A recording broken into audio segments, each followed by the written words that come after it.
the Right Honorable Speaker of Parliament,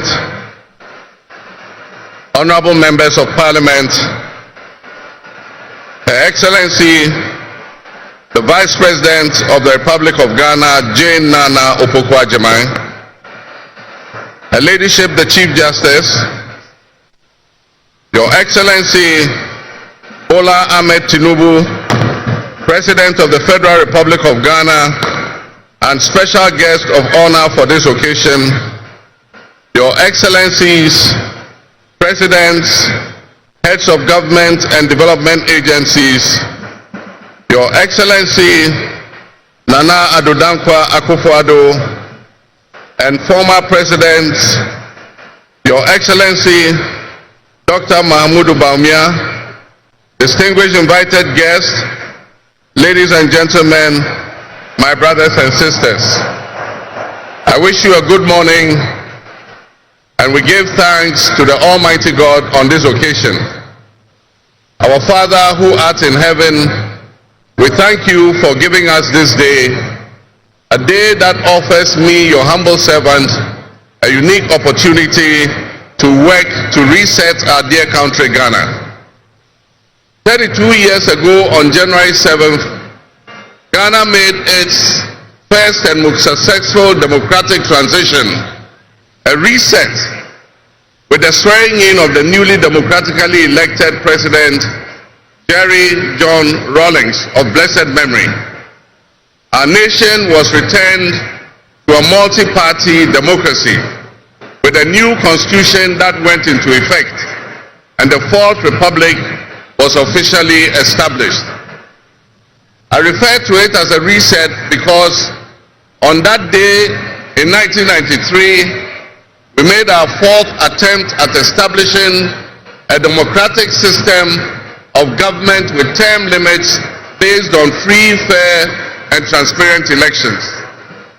The handover of power on January 7, 2001, between former President Jerry John Rawlings and at the time the newly elected President John Kufuor, tested that reset, and our nation passed with flying colors. So today, with my induction as the new President of the Republic of Ghana, history is being made once again, and it is a history worth repeating every 4 years with each newly elected President. Today, we're also making a different kind of history, one that speaks to our maturity as a democracy, a nation of citizens enfranchised with the authority at the polls to determine their political future.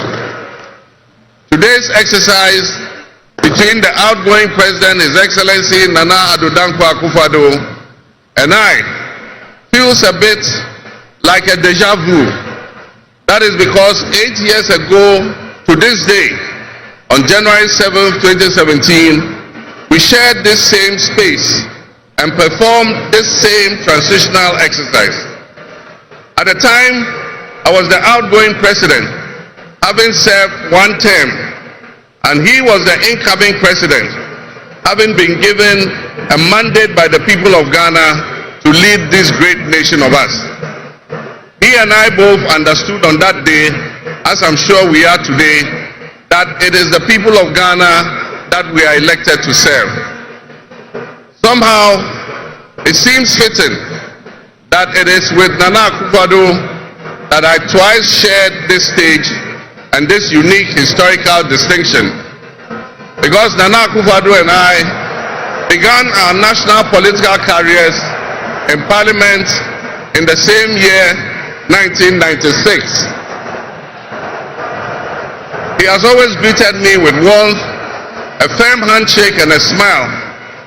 And he is perhaps the only person in my life who has persistently chosen to call me Johnny. While we belong to opposing political parties, we shared a sense of mutual respect.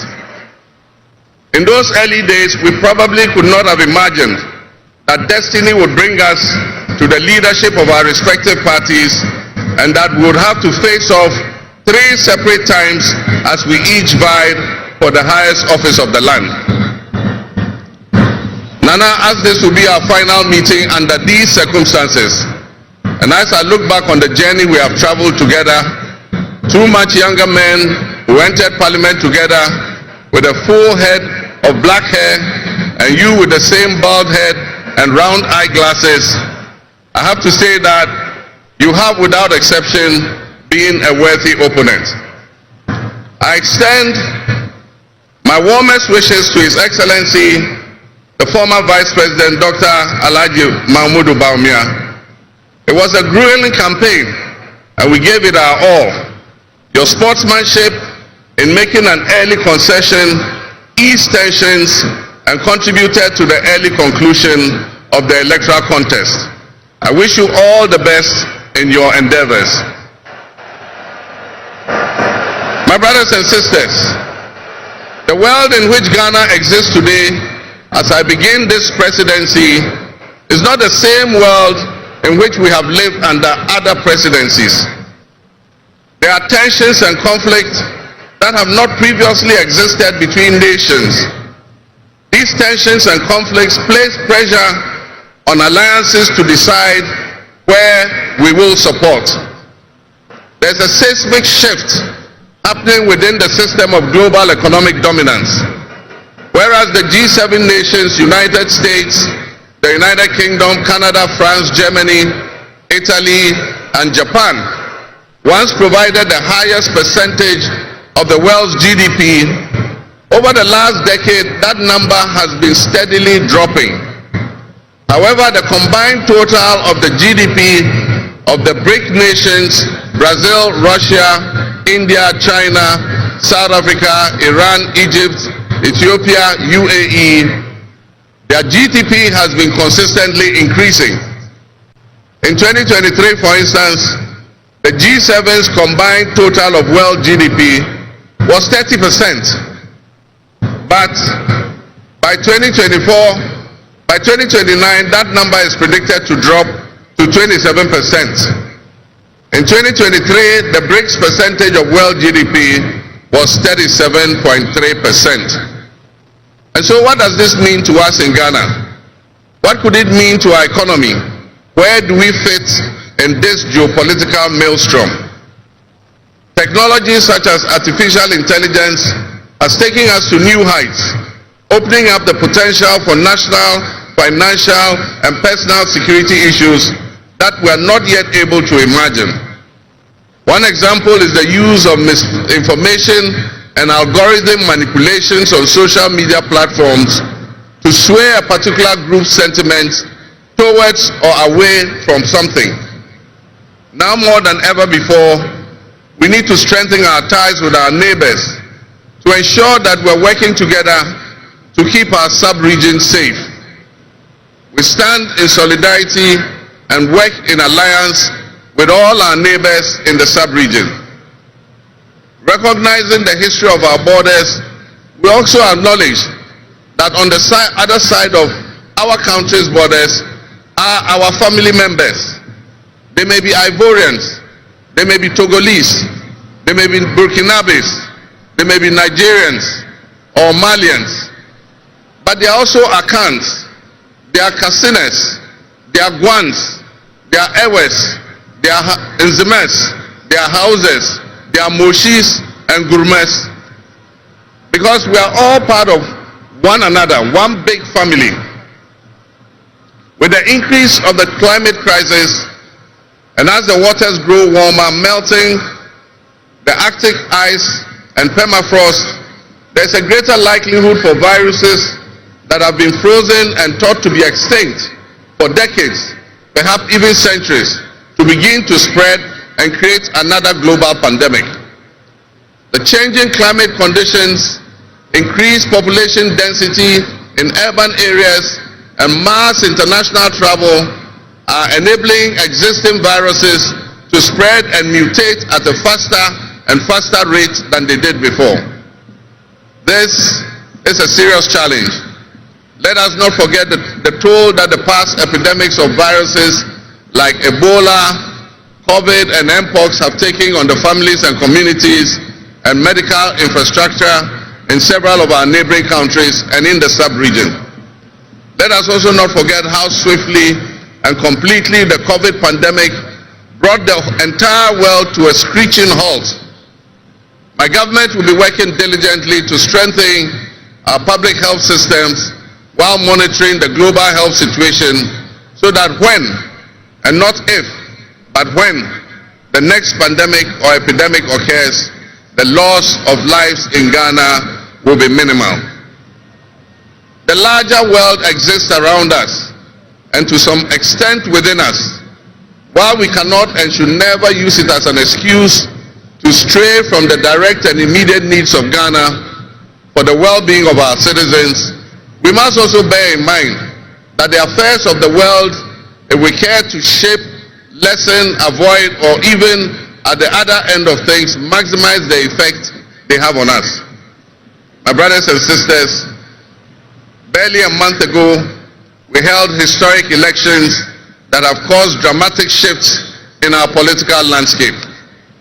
I feel greatly honored that you, my compatriots, considered me worthy of receiving such an unprecedented and overwhelming mandate to steer the affairs of our beloved nation at this critical time in our history. The magnitude of this victory in the presidential elections and the gains that were made by my party, the National Democratic Congress, in the parliamentary elections naturally and justifiably resulted in great joy and celebration across our country, Ghana. But celebrations, no matter how justified and how well earned, must be supplanted by discernment, sobriety, and deeper insights into why we received this kind of mandate in the first place. By voting as you did on December 7th, the Ghanaian people conveyed a powerful message, yet often overlooked by us politicians. This message was powerfully emphasized by a giant of American political history, President Ronald Reagan, when he declared at his inauguration some 40 years ago that governments have no power except that granted by the people. While Ghanaians take great pride in our thriving democracy, they are deeply dissatisfied with the quality of governance over the years and have openly voiced that dissatisfaction through the decisive actions that they undertake at the elections. Our people also understand that democracy is not just a token adorned with periodic elections followed by pomp and pageantry with the establishment of a new government. They expect that if democracy is celebrated as a superior means of governance, then its outcomes must be more tangible and benefit them in their individual lives. Any honest introspection and reflection on the pulse of our nation would reveal that many within our population do not feel that they have benefited from or partaking in this democratic dividend. Where people buffeted by severe economic crisis and hardships, and in the last few years we have lurched from crisis to crisis. But there is hope on the horizon. Today should mark the beginning of a new opportunity. An opportunity for us to make a difference in our governance and our economic management. We shall reset our dear nation, Ghana.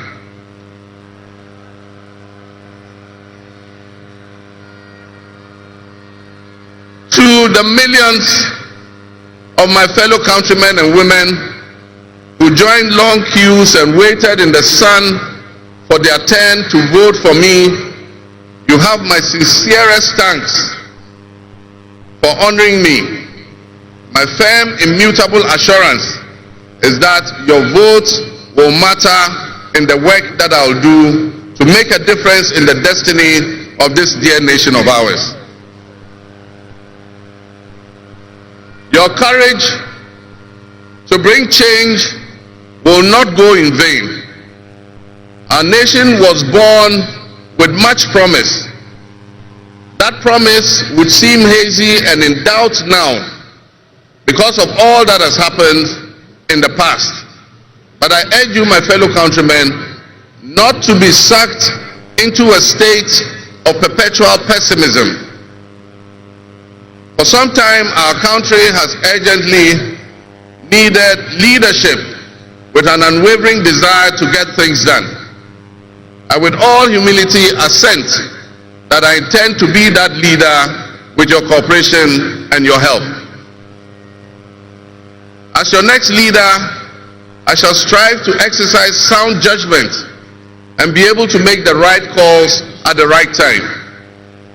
I will have the humility and presence of mind to take responsibility for any challenges and be willing to act firmly and timeously to resolve the challenges that we face as a nation.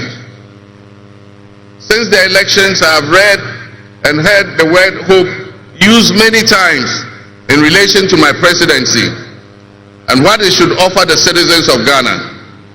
I intend to speak plainly and clearly to you today, and every time I address you subsequently, I intend to always tell you the truth. The circumstances we find ourselves in are indeed dire, but even so, I'll be decisive and swift in my actions. We'll focus our initial efforts on 4 critical areas. The first is economic restoration and stabilization of the macroeconomic environment. The second is the improvement of the business and investment environment to ensure that Ghana is once again open for business. The third is governance and constitutional reforms. And the final, but not the least, is accountability and the fight against corruption.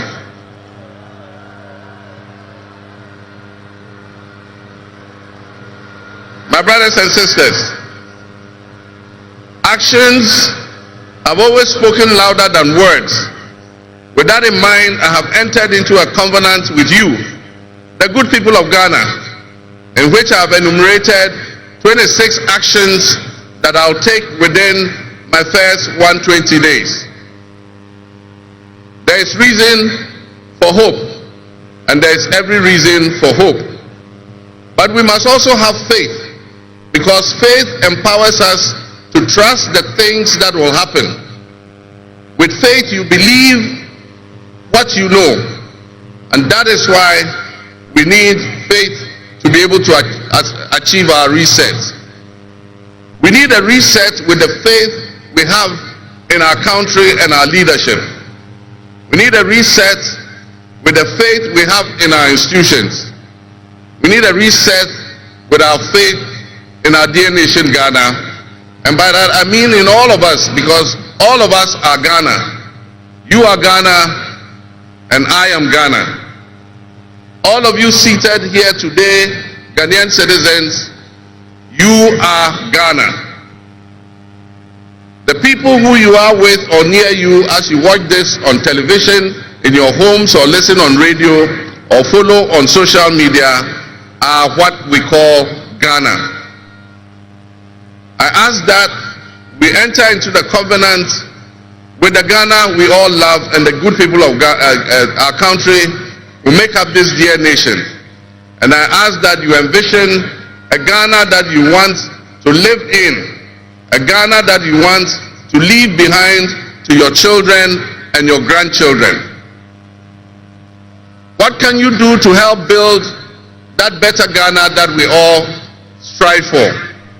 What behaviors, what attitudes and mindsets can we reset? We need a reset, and we have faith in Ghana's ability to overcome, excel, and be so successful with this reset that it will be difficult to imagine a time when that was not the case. As we stand at this momentous crossroads in our nation's history, I am honored and humbled to accept the mantle of the President of the Republic of Ghana. Today we celebrate a new administration and herald an unprecedented era of opportunity and transformation.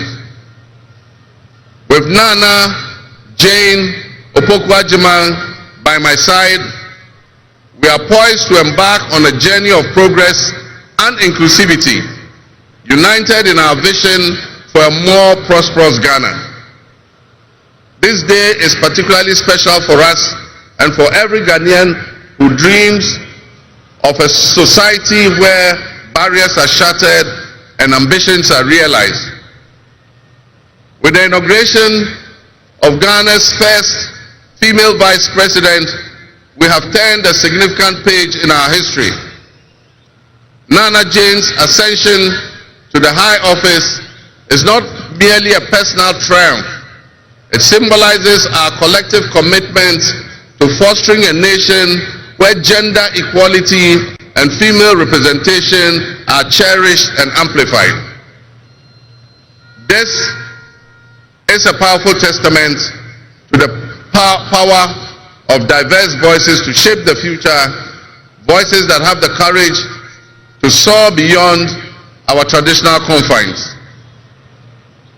My brothers and sisters, together as we look to the horizon, we reaffirm our dedication to breaking the glass ceiling that has long hindered many from reaching their full potential.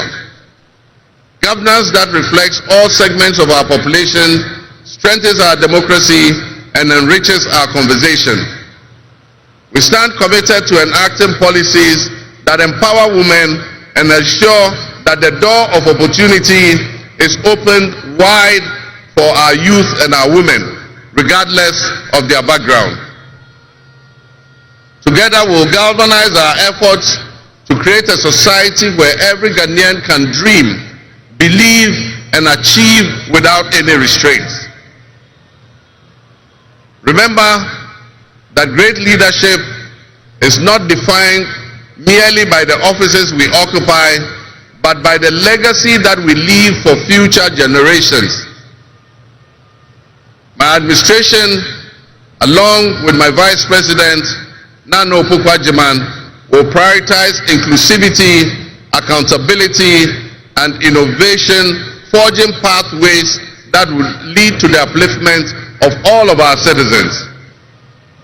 I'm profoundly grateful for this moment, a cornerstone in our journey towards a brighter future for Ghana.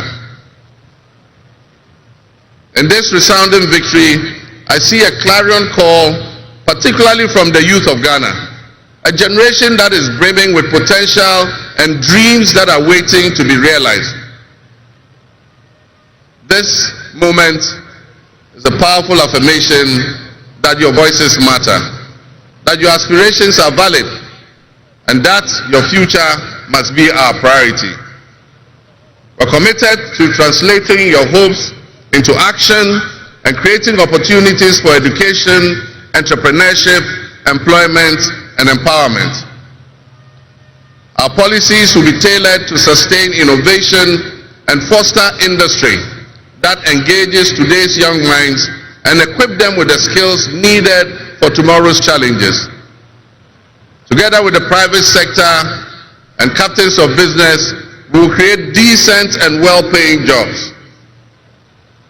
As we embark on this new chapter, I assure you that our decisions will champion diversity in all facets of governance, ensuring that every Ghanaian, regardless of your ethnicity, your gender, your age, your religion, or any background, will have the opportunity to contribute to our nation's story.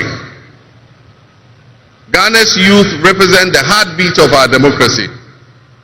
Their ambition will drive our policies as we strive to create an inclusive, equitable society where everyone has a seat at the table.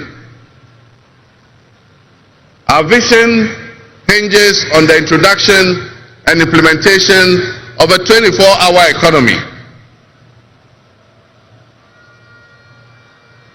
We envisage an innovative and vibrant 24-hour Ghanaian economy, which will also be anchored in agriculture and agribusiness.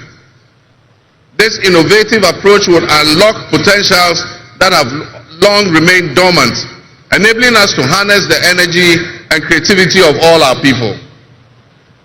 Just imagine a Ghana where our markets are alive and bustling at all hours of the day, with responsive public services accessible at all times, such that businesses can operate flexibly to meet the diverse demands that they are subjected to.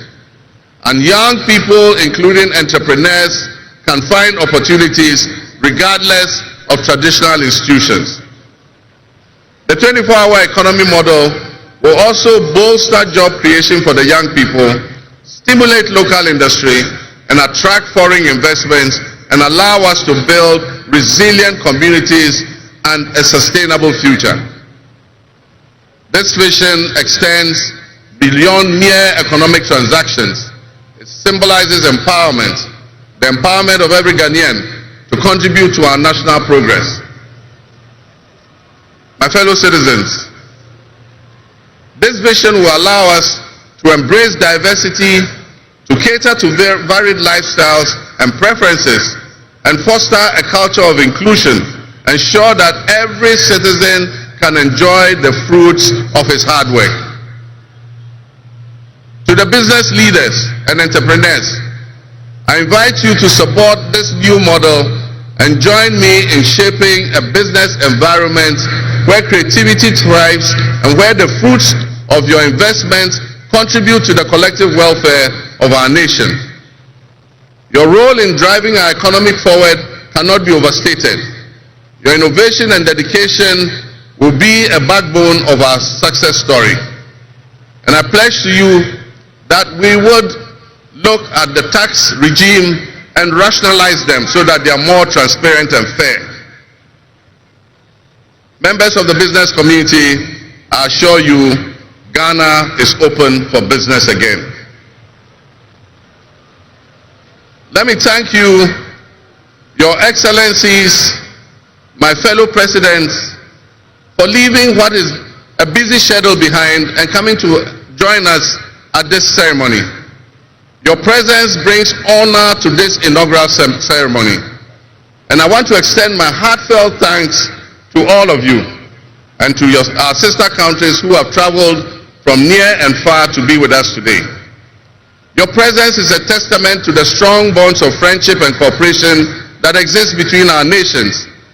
And I promise you I will work to foster the partnerships that transcends our borders, and I'll work collectively with you towards regional stability, economic growth, and mutual respect between our nations. To my friends from across Africa and the world, I thank you and welcome you to Ghana. And in our local parlance, I say AJAABU to all of you. To my family and fellow citizens, my wife Odinga, I thank you for your unwavering support and commitment to our shared vision. This journey is not mine alone. It belongs to all of us. It belongs to each of you. Let today be the dawn of a new era of hope, an era of job creation, an era of accountability, an era of institutional strengthening and resilience, and an era of unparalleled potential for all Ghanaians. We will write the next chapter in Ghana's story, and it will be one of promise, transparency, and transformative progress. My fellow citizens, this is a patriotic call to action for all of us to participate in building a nation that lives up to its promise, where hope thrives and dreams become a reality. Together, let us cultivate a brighter future for our beloved Ghana, where unity, progress, and equality are not just ideals we aspire to, but are the very fabric of our nation. In closing, I invite you to partner with us on this journey. Together, we can create a brighter future for our beloved Ghana, where unity, progress, and equality are not simply goals we are aiming for, but are the cornerstone of our society. Let's work hand in hand to foster these values and strengthen our nation for everyone. My fellow citizens, our invited guests, I thank you very much. May God bless our homeland Ghana and make our nation great and strong. I thank you.